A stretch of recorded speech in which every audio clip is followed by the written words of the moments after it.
Hello and welcome to the History of the Picts podcast, episode 6, Drust, and another Drust. We last left off going over the fall of Roman Britain and the rise of the Picts and the inability to profit off the instability of the Roman withdrawal, and were beaten off by the kingdoms of Altclut and the Godwin, I don't know how you say the name.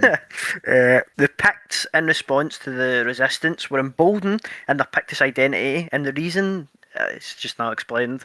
They saw themselves as a distinct nation, albeit they weren't unified. Through chronicles and annals, I think is it annals or annuals? I don't know. Annals. This is I a great think it's. start. Welcome Yeah. to the Don't Know episode.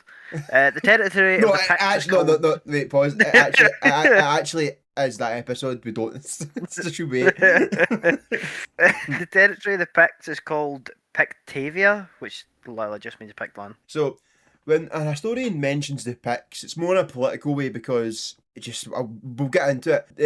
And they're mentioning the upper parts of society, like the clergy, druids, or aristocracy, warriors, the kings, basically that kind of nonsense, political people. The Picts would have followed a matrilineal succession, which means the king's son becoming the next king wouldn't happen. It would be the king's sister's son or the mother's son, basically son of the mother, son of the sister, that kind of thing. So normally it would be a king would die of a sub-kingdom area and his brother or his nephew would take charge instead. It is important to mention though that this succession does not mean that women had a say or women could become a queen. They were still barred from that, but it is still quite unique because in Britain the Picts were the only type of people to follow this type of succession. The most powerful Pictish nobles lived with their kinsfolk and retainers in the hilltop forts, which didn't do them much good when they were fighting the Romans, but it's a separate issue. Usually a timber hall rising above lesser buildings with a circuit of walls, or more like ramparts, which allowed for these Pictish nobles to act as essentially petty kingdoms. These lords and nobles' origins could have ranged from ancient lineages or events simple as, warlords and warbands who fought their way to power. By the middle of the 6th century, these petty kings began to become clients of a more dominant over-king, so like we mentioned in the first one, sort of like the High King and the normal kings in Ireland, although I'm pretty sure the High King in Ireland was powerless, but the over-king here has a bit more power. The petty kings could choose to pledge homage and become a client, or were more likely forced into it, by the stronger over-king through raids and or conquest. In war, the petty king would rally his warband for the over-king banner. And during peacetime, you could expect the usuals of a feudalistic society, which I hope we don't need to explain too deeply, or else you're in the wrong place. So to sum it up, the over-king would rule the fort trio, and his lesser kings would rule over local chieftains and so on. And each type of king would roam around their respective lands and receive homage and hospitality from their subjects. Yeah, and so we get into it as well. From our research, it does seem that the northern Pictish lands were the only ones for Overking, as they were pretty isolated from the north and the south due to the Grampian Mountains, and the Overking was normally, it was also referred to as the Kingdom of Fortry as well throughout its history, and that the southern petty kings were politically fractured in the north, which obviously led to the conclusion that the north dominated these southern kingdoms politically, and even if they weren't unified. Pictavia was a land of opportunity, and any weakness shown by a leader would be pounced on by its rivals. The consequences would have been land being given away to the winner, loot being stolen, hostages, which was really common back then to take the son of the king, just so you've got another petty kingdom now. But since the kings also fought with their men in close combat, and the Picts didn't use cavalry in the way that, obviously we today do, but in the way that in medieval history. The way they do it during sort of medieval history, Yeah. the cavalry weren't this like super heavy thing that would decide a battle. They usually clashed at the beginning of a battle. With other cavalry, and we know that because of on the Abelemno stone. The entirety of Pictish history and anything martial to do with Pictish history is because of this Abelemno stone, right? There's a battle scene, I think it's from Duneccan, and at the start it shows scenes that it starts with a cavalry clash. So, but other than that, the Picts weren't, we didn't have heavy cavalry because they didn't even have stirrups. They didn't have stirrups. The cavalry, the way it was used most of the time throughout the whole battle, was mainly for communication and rallying troops to locations. And although there was some skirmishing with the horses, as from we've learned from Agricola's days, the Picts never really grasped good cavalry, as they were still using, well, the Caledonians, as they were still using chariots against, like, professional cavalry.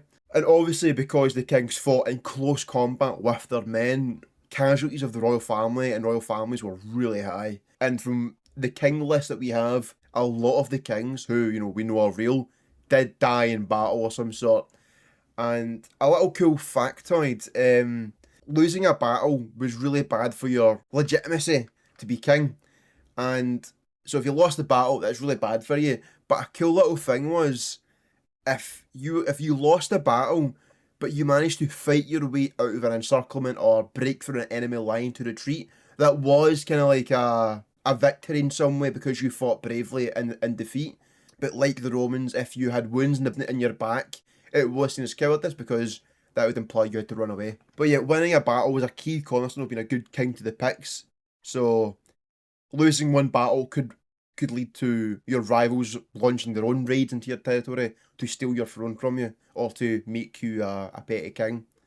And also, the king was the head of the state and there was no one really else like administrators. It would have been family or trusted friends and people of the sort.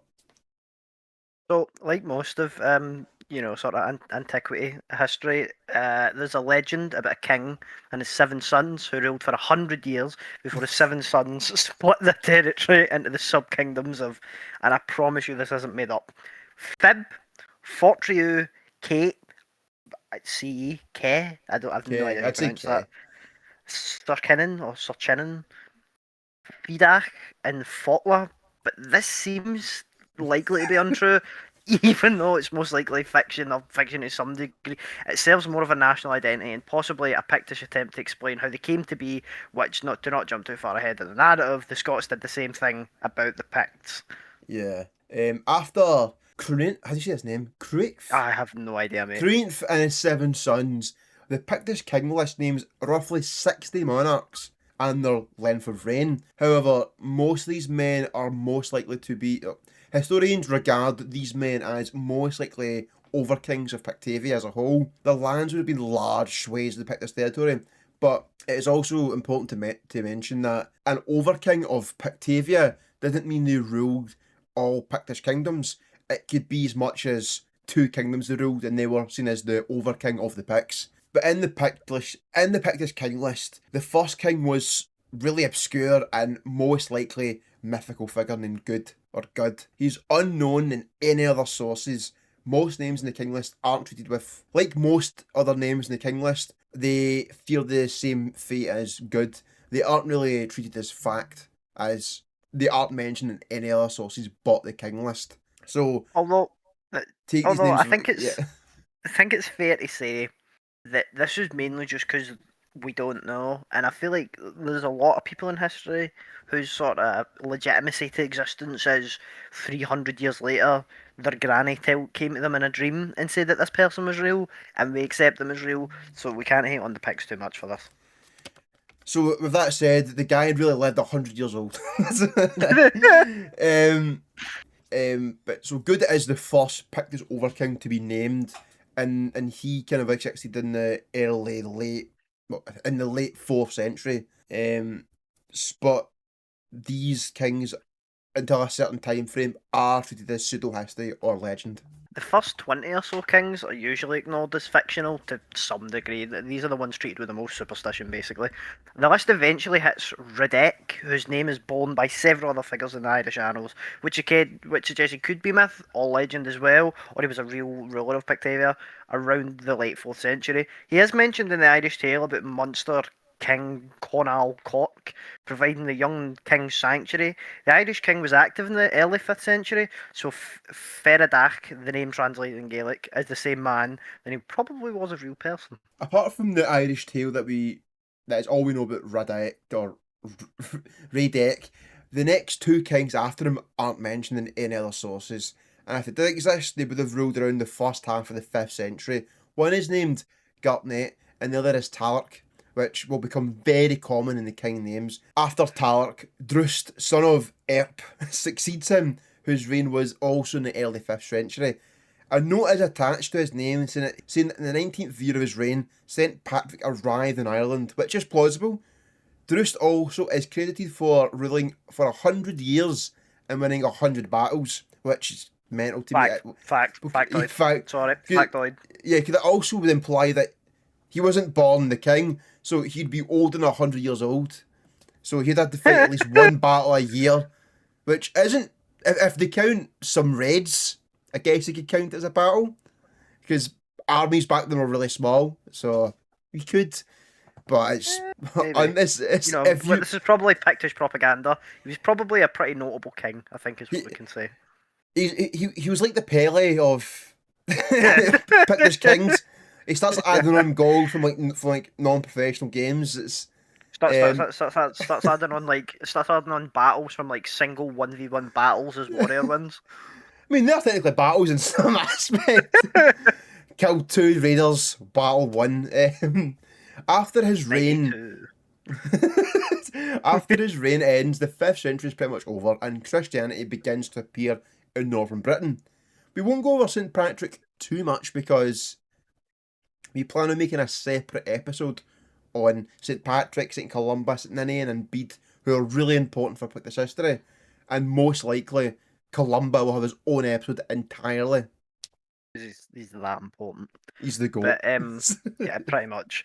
Drust, the big guy, Drust, right? Okay, the Pele was succeeded by another Talric, who was succeeded by Necton Morbet, also son of Erp. This Erp guy, he runs Pictland basically. Necton and Drust were apparently brothers, but they didn't like each other very much, with Necton being banished by Drust from Pictavia for just reasons. Nectan fled to a monastery in Kildare Island.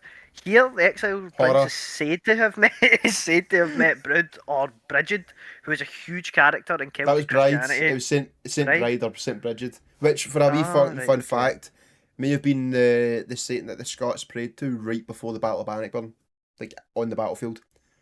Don't they have the sort of the banner for Saint Columba with them as well at Bannockburn?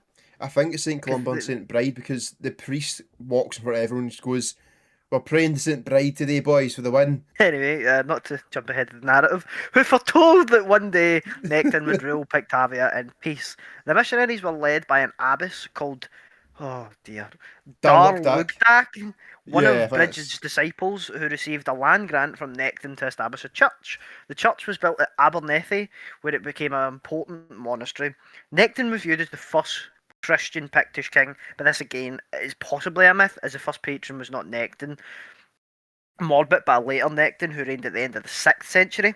Despite this, there is strong evidence of high status royal activity taking place at Abernethy in the 5th, 6th century, namely a Pictish stone, because that's all the Picts leave behind are stones with Pictish symbol on it, possibly being a 6th century commemoration of King Necton gift of land to Darlugdak, but again we can't really verify it because they're all caught up in the stones, so we don't know. Yeah. Also, quite a thing to mention, Necton Morbet, brother of Drust. Drust lived. It's the same guy who lived for 100 years and 100 battles, which would imply when Necton took over, obviously, if you look at families, Necton could have been born when Drust was 40, but it's really hard to get wrap your hand around it, because no matter what, there's a really old mother somewhere. Yeah, that's possibly the weirdest part, is that Drust is like, assuming we're taking the Drust probably maybe 30 or 40 when this guy's born for any of this to even be wrote. This means there's some woman at like 60-year-old, 70-year-old in like the 5th century giving birth and survive. Her and the child surviving is incredible. Yeah, and it's like, because you have to remember, Drust isn't 100 years old. He's like 120, 160, 110 possibly. Yeah. Well, if it's real, that is, which would imply that Necton would also been really old in this time. But it's kind of like, take it as grain of salt. Yeah. It's kind of take it as grain of salt here. Yeah. In line with Christianity, it's important to remember Pictland wasn't a fully Christian nation, and with its own paganism, it wasn't also one unified pagan religion, as it was monotheistic, from what we can gather. and like, and the reason why paganism failed in Europe compared to Christianity was because Christianity was actually well written to a degree compared to the Yeah. different gods and different, like, Thor's bigger in this part of the village, but in this village it's Odin. It's Yeah. all this random and stuff. and like Log says, it's important that it's written down because you can stick to it. There's a routine, there's a ritual, which they did have. Obviously, the pagans had, we say, because pagans are all common term. Pagans had priests and whatnot, but they didn't have a literature. They wouldn't recite it Yeah, religiously. Ironically, I just said religiously, but they didn't have a like this heavily systematic and way it was of also Christianity applied to everyone, and a lot of yeah, paganism that's didn't another apply big to thing. everyone. Yes, I think the Greeks only applied to the Greeks and Romans. I think, if I'm right. Like, much. only they were the cool ones, and also with the Jews, only they're the Oh well, people of pretty God. cool. Pretty cool for one of the most popular religions in the Roman army was Mithras, who also came back from the dead and also died a horrible death. Um, but we're not gonna start doing the whole Jesus copied Mithras thing. But I've seen that before, which is funny. Well, almost every religion has someone dying and come back, or some, like, I hate that. But I think the Do you, Egyptian one, is it Mithras was the Egyptian one? Because I remember looking into that, well, and it's like, I just know that Mithras is huge in the Roman army. Like legionaries tend to be yeah, a there was an follower of Egyptian Mithras. one where people, well, read the atheists were claiming it was like proves that he copied Okay. it, but when you look into the Egyptian god, it's like they're nothing alike. It's just like one has a similar kind of like story. One of But one of the this is one of not a the religion podcast, and I'm not no getting rage baited into an hour of debate with no one of because I'm a Presbyterian Protestant Chad. But what another funny thing is, while we're talking about the Romans, is Romulus and his history. We should have mentioned this in one of Yeah, the I know episodes this. on Yeah, Rome. Romulus comes back from the dead. And then he yeah. sends into the sky. It's funny. It's funny. But all of this to say that Christianity was dominant because they wrote things down, and I wish the Picts had taken a note of this. Yeah, and just sit in bogs all day. Um, but the Picts took a very long time letting go of their pagan roots, but even so, they were Christian before the English were.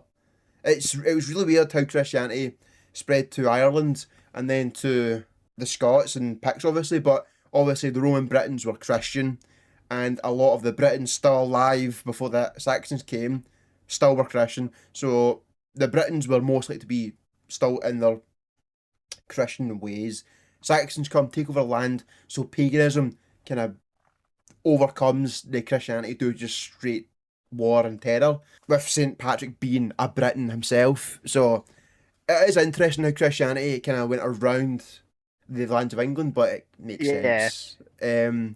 But the Picts being this isolated middle nowhere kind of people, and they became Christian before the English, that's quite impressive. yeah. Um, um, okay, so Bede, however, did write that the southern Picts were evangelicalised by a Briton called Ninian, while the northern Picts didn't until St. Columba came from Iowa in 565. Bede believed the Pictish nation was split in two by the Grampian Mountains, which must have played a huge role in the southern being Christianised first, due to this isolation. An Anglo-Norman monk named Jocelyn, big time skip here, wrote that the Picts, after being Christianised, fell back into their pagan ways, had to be re-Christianised by Ketagern of Glasgow in the 7th century. But Jocelyn seemed to have not cared about the facts in history, and these claims are treated with suspicion. Shout out Strathclyde Britons. Shout out Strathclyde Britons. Bringing civilization to the north again. Um, oh dear, that's such a like a bias loaded thing. I'm not even going to go Yeah. into it. But after Necton Mob, but his successor was, you guessed it, Drust. Quick disclaimer: a lot of these names are the same, and it is the inspiration for the name of the episode. This Drust reign ended in the early 6th century, and the next two kings were also named Drust, and are said to have possibly ruled jointly, with both Drust ruling different regions. The reigns happened the same time. A Drust is mentioned in an Irish tale about St. Finian of Moville, which, to sum up, is about the daughter of one of these Drusts. I'm so fed up saying Drust. Drusts falling in love with a monk after being sent to be a pupil.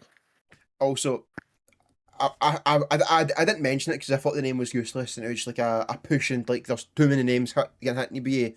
but the daughter's name is Druscus or Drusica. It's like it's literally Drusica Druscus. It's, you can see why I named the episode Drust, and another Drust. I thought I was quite proud of that. Yeah, no.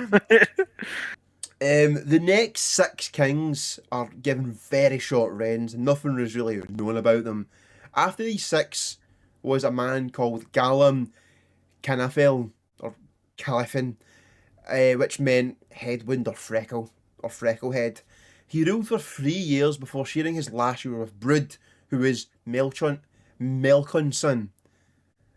Melkon's. Brud is really the first Pictish king who we know existed.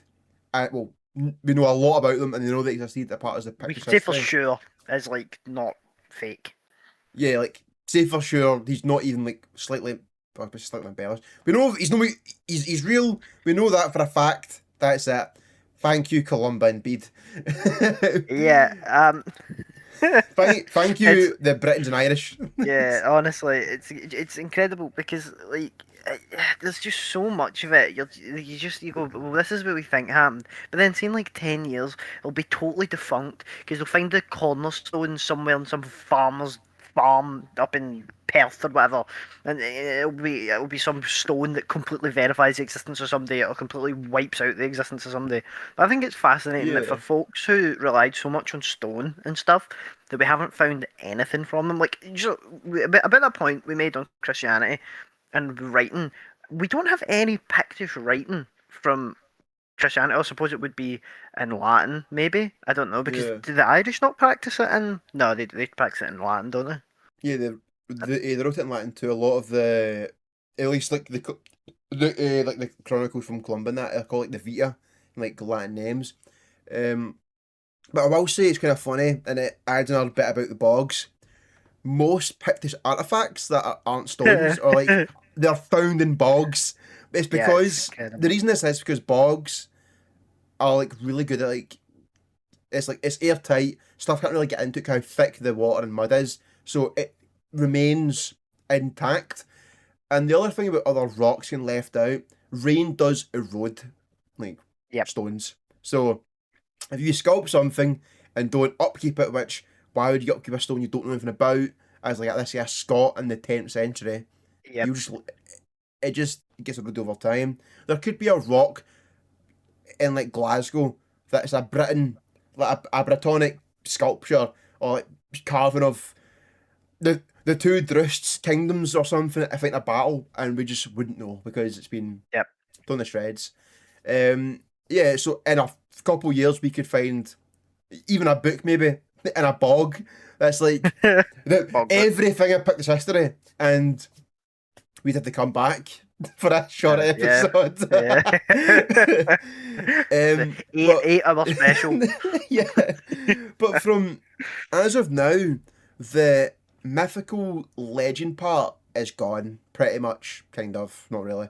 That we know didn't happen. So the things we know that did happen in some form or less, it's now. It happens now. Yeah, but at least like 60% sure things Yeah. happened from now on. Apart from the Pictish fairy myth, which is Oh, amazing. that's gonna be so peak. I actually saw a TikTok about this Scottish guy arguing with another Scottish guy because the Scottish guy on the commenter commented that fairies are so embarrassing that it's our like Pictish Scottish culture that it's embarrassing to be Scottish. And the guy goes, it's only embarrassing because after a certain amount of time, fairies became this like childish kind of thing, like goblins and gnomes. Like Yeah. goblins and gnomes were like terrifying to like Aye. in Gubelfart of like Dusseldorf as a kid, but Aye. it Because wasn't no, like they were these. treated like real things though. It's like, Yeah, and not to go on like a tangent, like they're still, but the vast majority of people are religious, so it was as real to them as their as religion is to the majority of people now. So like people genuinely believed there was fairy, because fairies aren't like people sort of get that. Who's the one from well, I can't believe I can't remember. Peter Pan, who's his fairy? it's Tinkerbell. So that's Tinkerbell. So people have sort of like a Tinkerbell idea of fairies. Fairies are like evil creatures, genuinely evil creatures who would like Yeah, steal. Like there's the Fae in Ireland who like steal children. Yeah, that's Yeah, terrifying. and it doesn't mean like these fairies are really small thing. It's just like a small humanoid that can fly and is magical. Yeah, For example, in a lot of Scottish mythology, which I don't want to say is Pictish or Gaelic, because I don't know, yeah, but a lot of it is water based. Like I forgot the names, yeah. but there's and Like it's all the about horses. horses and water, which obviously a lot of mythology and paganism did also come for a reason. Like, don't get on Yep, random strange horses, you might get bucked and die. Don't go in bodies of water because this is Scotland and bogs could be quicksand and yep. like act like that and kill you. Um, but obviously, like people obviously did believe fairies were real. And obviously I am Christian, so I believe angels are real. So, but I'd argue an angel isn't as farcical as a fairy, but that's my own point. Well, to be fair, yeah, you would say that. You to be fair. To be I fair, would say it's I'd be. because it's not like angels are cutting about in forests. Like they've got a reason why we can't find them because like they're up in heaven. That's like a reason why we can't see them. Because they're not Yeah, here. but They're somewhere yeah, else. but there's the same And mythology we're behind moving fairies. on. And we're Moving on. um, Moving on. But with that, we're on the end of today's episode. Sadly, it was a shorter one that we ripped the arse out of and tried to make it a bit longer. But we are on the cusp of going on oh, we holiday, have and ripped we. the arse at this quite well. Yeah. This is a 30-minute recording. And this was And 60 minutes worth of footage, so give us a little round of applause for unbelievable. that. A round of applause for us. But we need two episodes recorded before we go on holiday, so I hope you enjoyed it, and you please rate us 5 stars on Spotify and like the video on YouTube. And also rate us 5-star on Apple and Amazon Music for Yeah, podcasts. we're I triple don't platinum. well like on like so many platforms I don't even know. We're on Overcast, which I don't even know what that is. Apparently, No, I didn't neither. put us there, so I don't know why we're there. But Triple if platinum. Gone triple platinum. triple platinum, so we're going for the you either first 5-star on Amazon or Apple Music. I don't know what one it is. It's we've not got a rating yet or any viewers on that, but who cares? Anyway, as Luke said, rate 5 stars and like in video on YouTube. Goodbye. Goodbye. Yeah.